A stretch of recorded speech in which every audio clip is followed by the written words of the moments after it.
What's up, Libra? Welcome to my channel, Tarot by The Intuitive Teacup. That's me. We're going to read your tarot cards here today.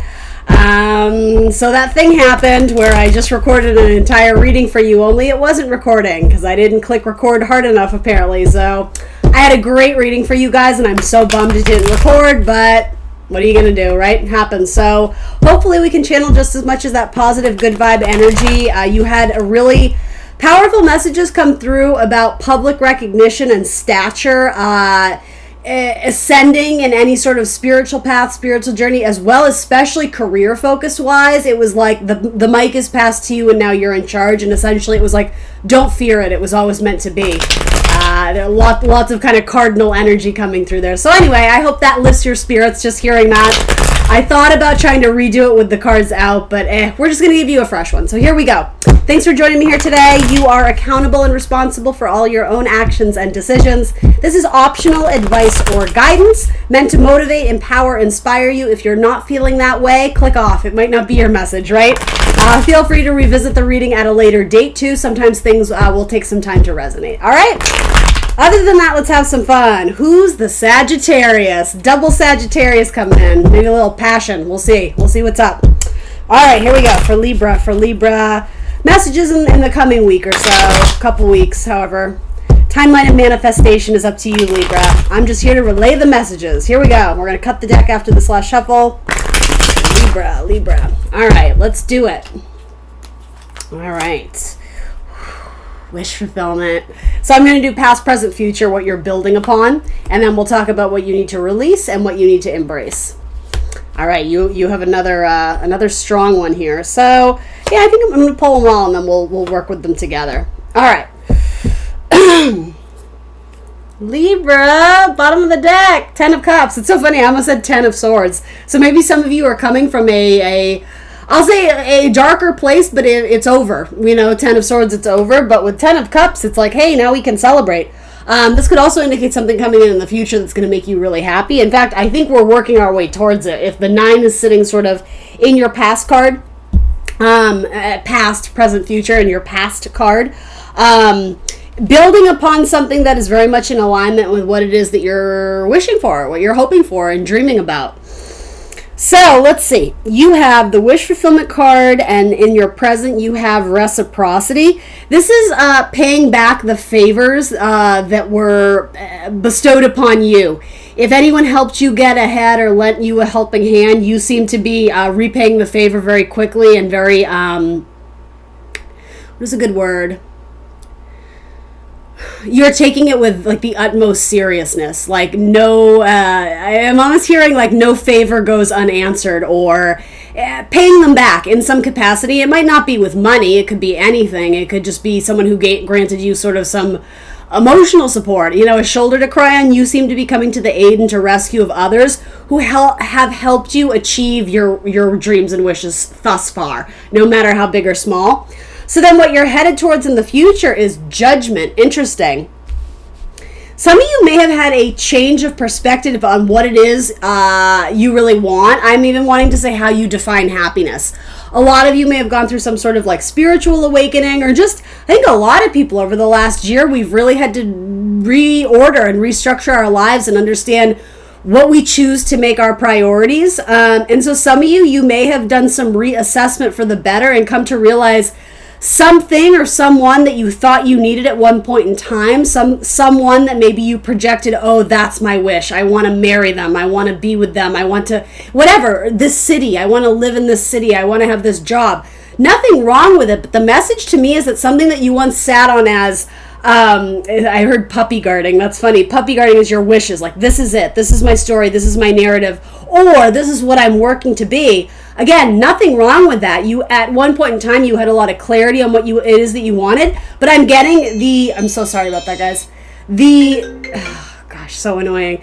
The scales rebalance. The scales are recalibrated. So that thing that you were absolutely certain of as your wish, it's not to say you can't get it. It's still, of course, attainable and achievable. I think you change your mind. You're leaning in the other direction, and that's what this major awakening is.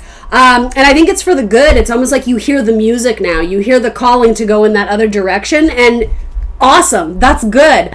And I want to be very clear, Libra, anyone out there watching who's connecting with this is not about fearing, oh my God, well, am I going to have a change of heart? I just went back to school to get this degree. I'm not saying that. I'm just saying you should be open to what's out there.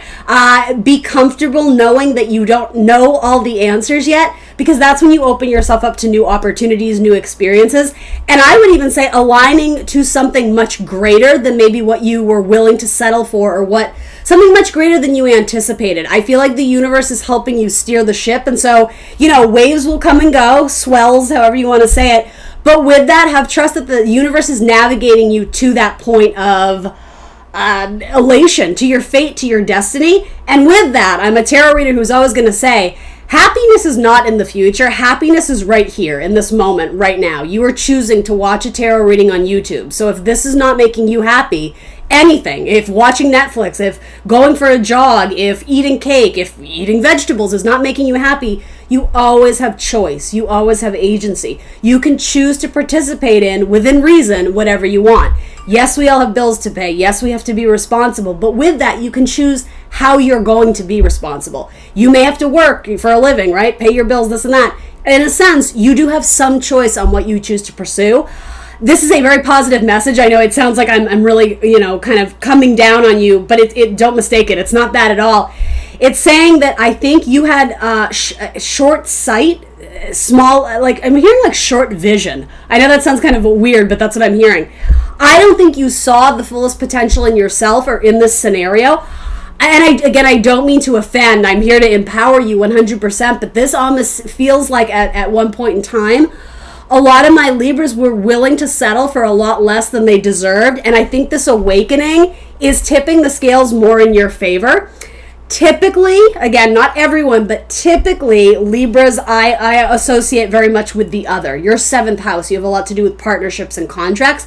And with that, sometimes you guys get lost in the shuffle because I want to be careful not to stereotype, but typically speaking, Libras are very sensitive to the needs of others. It's a skill, but it can also be your detriment, your downfall. And I'm sure you guys have heard me say this before. I think you start to tip the scales in your favor in terms of investing more in what your heart is calling you to do. And maybe I'm hearing the word defiant, but in a really positive way. There may be some sort of defiance on rejecting what was told or the narrative, the box you were trying to fit into. There's definitely freedom and liberation, but there's such an awakening here. And her arms are wide open. She's welcoming what the universe is telling her, what the universe is bestowing upon her or him, right? So with that, with judgment, it does indicate something of the past, does need to be revisited just so we can bring it to culmination or conclusion properly. It's not saying you have to release entirely. If this is something you're wanting to invest more in, maybe you're going back to some talent, skill, hobby, relationship that nurtured you in the past, but for reasons circumstantially to you, it wasn't the right timing. Some of you may be revisiting something from the past that at one point in time it was your everything. This very much feels like going through a period where it's like jaded adulthood. I wanted to do this. I thought I could do anything. I wanted to be an astronaut or this or that. And you're like, no, I can't. I have to grow up and be an adult and settle. But that's the thing. You guys sort of have this calling back to the past of, the thing I really wanted to do, I may actually do it. I may take some sort of leap of faith and do it. The thing is, I don't think it's as big as a risk as you think it is, because I think you're leaning into what you always knew. You're just willing to consider it more. I think, and I mean this in a very beautiful way, there may be a part of you that is shedding the old skin of being overly considerate to the other and being like, well, what do I want? What is my happiness? How do you define happiness? And again, I just want to underscore, I have learned the hard way. I only say this because I so relate to it. I 1000% used to be that person who was chasing happiness. Oh, happiness is on this coast. Happiness is on that coast. Happiness is at this job. Happiness is with this, this guy, this girl, whatever it is, right? And then I realized, oh no, happiness is exactly what I make it. It's how I choose to define it. And so I kind of had to go through my own awakening process of realizing I've been chasing happiness for so long. I've been on the treadmill to get it. That's why I missed out on it. I was, and so I'm still kind of adjusting and kind of recalibrating my brain to understand that. But I guess I'm sharing it with you because it was life-changing for me. Realizing that, happiness truly is where you make it and where you create it. And again, I'm not trying to project my personal thing onto this, but I see similarities. That's why I mention it. This is dreams coming true. This is the Cinderella story. Who's to say you're not already sitting in it right now? Look around you right now. How many reasons do you have to be grateful? Where and how do you express gratitude? To whom do you express your gratitude? For one, the big guy or the big girl up in the sky, right? Whatever you believe in as a higher source, but also to yourself. You've gotten yourself to this point, as they say, warts and all. So even the things that you may not love about yourself, be grateful for them because they're teaching you lessons, maybe the hard way. But also your skills, your talents, your abilities, be grateful. It's important to express gratitude for yourself. Again, I think that's a really key part of spirituality that we sort of just skip over is, gratitude to the divine. Well, you're the body, you're the catalyst too. It's a co-collaboration by all means, but respecting yourself, right? Honoring yourself, how much you value your self-worth. We say that a lot in tarot, but do we really practice what we preach? I think that's important to step back and see the forest from the trees there. So yeah, for some of you are ending a very old cycle, and for better or worse, right? Most of these cards indicate it wasn't terrible, but you probably learned something very important in the process. And so for some of you, this revisiting the past, it's to close the book once and for all. It's to, finish out the chapter and then march forward with sort of this new implementation of lessons and knowledge that you've gained. Others of you may be revisiting to the past to explore it even deeper and further and bring sort of those ideas or feelings back into the 3D, kind of panicle energy. So these two cards coming up, I'm very interested to sort of see where this is going. I do think because they're falling, I'm so sorry about that. Yeah, all right. I do think because they are falling in this particular order next to the card of reciprocity, Six of Pentacles. Do you see how the man who wears red always indicates our passion in tarot, right? His passion right now is facing or leaning towards the King of Swords. There's just one person in that card, right? An air sign, no less. Gemini, Libra, Aquarius. It could be a male air sign. It doesn't have to be, especially if you, Libra, are a male. But what he's turning against, I find really interesting, is the partnership. The one who, well, at least we're in it together. Yeah, but that doesn't look super fun. This is a card of sort of feeling destitute, or a card of hardships, feeling abandoned, and yet you're right there with someone. So why is it the card of feeling abandoned? Well, it depends what's next to it. But for one thing, you've gotten yourself into a situation where this poor guy's on crutches in the snow. What purpose is she serving? She's not going to help carry him, right? Though she could.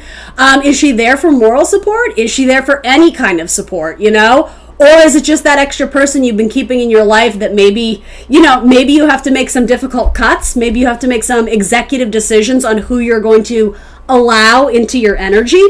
I like that these are showing up next to each other because it does show progress. But essentially what you need to release is possibly, again, the mindset of collaboration and pairing that you always have to be buddied up with someone. It's a huge card of independence and a free thinker. The King of Swords is a free thinker. He's a good guy. He's a humanitarian, very Aquarian-esque energy. What's good for everybody. But with that, don't be afraid to stand on your own 2 feet. And I will say, even if it's not physically with other people, lean into your own ideas more. Be very vocal. What's going on in your head, it should not be contained anymore. It needs to be advocated. It needs to be vocalized. You need to be a good advocate for yourself. You need to speak your truth, despite whether it may make other people uncomfortable or not.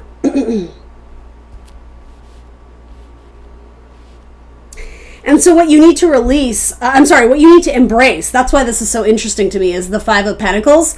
I think you need to embrace the idea that not everybody is meant to be on this journey with you for the long haul.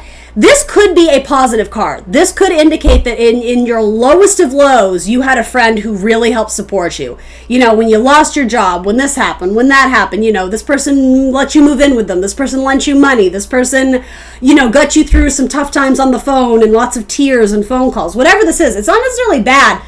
But it is saying what you need to lean into. So if that doesn't ring a bell, that whole my person for life, my rock. If that's not your story, then it's the opposite. What you need to lean into is the fact that you got yourself by, even though you may have been married or had a best friend. If this person really didn't help raise your vibration, is it worth holding on to?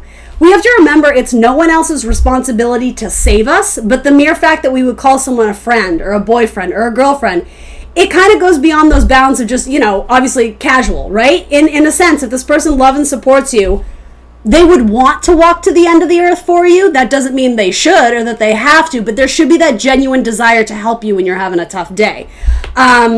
It is not required, but typically that's how we know who our soul tribe is those ones who lift you up when you're feeling down, right? As cheesy as it sounds, that's what it is. If you didn't have that in someone you consider near and dear to your heart, I think universe is just simply asking you, assess why. Are they worth keeping around? There is no definitive yes or no, but I mean, ultimately for you, do the pros far outweigh the cons? Sure, everybody slips up. Not everybody can be at your beck and call when you're having a tough day. But if you're holding on to a relationship, and I do want to say romantic, solely because you don't want to be alone. It's easier to have someone to talk things through, even though, they don't offer too much. I think you're being asked to really look at this card and where does it factor into your life and why. This isn't a fun card. Any 5 is sort of an agent of change and chaos. Very necessary, but it's possible this relationship served its purpose. I'm so sorry. It's possible that this relationship served its purpose because it was a jumping off point. It was a stepping stone to make you realize that sometimes you really are better off alone. Sometimes it's easier just to stand on your own 2 feet and make the executive decisions for your life and not constantly have to cater to the other and lean into, well, what do you want? Are you okay? Are you taken care of? This is a new chapter in your life where your happiness stems from a more individualized nature, a more individualistic mindset. It has nothing to do with being selfish. I don't have to tell you that, Libra. One of the least selfish zodiac signs ever. But with that, just make sure you're not losing yourself in the process of the other. And maybe this is all career related, right? Especially if you're like an assistant. This feels very much like, I'm seeing like The Devil Wears Prada, Anne Hathaway's character. It kind of feels like that. She had good intentions, but if you don't learn sort of that, the ability to stand up for yourself and protect yourself, you get walked all over. And I'm sure some of you, that was your story at one point in time. Some of you are miles from that, right? If your wish fulfillment is already sort of showing up. Again, to me, this says that some of you are revisiting an idea that it just got put on the back burner too long, but you're having that awakening of, oh, I'm not done with that. I want to go back to that and do it right. Try it again. Do it properly. Fix it. Make it good for my own peace of mind. And for some of you, it might be a relationship, right? I don't necessarily know if it's this one, but who's to say? Maybe you were in a relationship that put you through the ringer. I would never condone going back to anyone who was physically, verbally, mentally abusive. I can't condone that on my channel, but you have free will. You can do what you want. However, if you are privy to information, especially online technology, that this person has really cleaned their act up, you can do whatever you want, but there may be a need to revisit this. Even if it's not physically in person, you may be revisiting old chapters of your life and coming to some sort of conclusion of, wow, for the longest time I put that person on a pedestal, and come to find out in time as I've matured, they really weren't all that good to me. So it's like you've raised your standard, you've raised your vibration. There's a more intuitive kind of divine energy kind of going through you right now, but it's like you've raised your vibe and the scales are tipping in your favor. This is a fantastic time for you guys to manifest new love, but with that, I just keep getting this idea, especially during the Mercury retrograde, mercurial type energy with that sword judgment, looking back to the past and again finding conclusions or completions on things that were left sort of unfinished or awkward. You never have to go back to a person, but some of you will. If this was a friendship that ended in a really negative way, some of you may revisit it. And again, I think your idea of who this person is or what they offer to you, I think it's changed a lot. I think, and I'm just going to be honest, I don't think you see them in the same limelight as you used to, because you've taken the spotlight, you've taken the limelight, and that's exactly how it was always supposed to be. So in a sense, again, we can be grateful that this happened, even if it was turbulent or difficult, because essentially it helped you get to the point where you see things a lot more clearly about your value, about your self-worth. Star card showing up. So you have double Aquarius energy here. So Gemini, Libra, Aquarius with air energy. With the star, yes, hopes, dreams, wishes, your gains, your social networks, your communities, your humanitarian type qualities, as well as just, Aquarius. Some of you may end up entering into a long-term relationship with an Aquarius, especially if that has recently become almost like version B. If this is version A and you're like, oh, you know what? I think version B is I can do better. I've raised my vibe, and I think you're more excited to pursue this one, if that makes any sense to you guys. There's also something very important here about sort of the whole like psychic astrology world. So some of you may be digging deeper into your own birth chart. You may be getting a tarot reading or learning tarot. There's sort of something about connecting to the divine through astrology or something of the sort. Something more kind of hippy dippy, spiritual, woo woo, however you want to say it. My stuff. I love that stuff. But whatever the slang terms are that we're calling it. But that looks really good. I like it a lot. All right, Libra, this one was actually just as good as the other one, so I hope you enjoyed it. I hope it resonated with you. I hope it spoke to you. Please remember to like the video, guys. Subscribe to my channel if you have not already, and I will see you very soon next Thursday for more tarot. Bye, guys.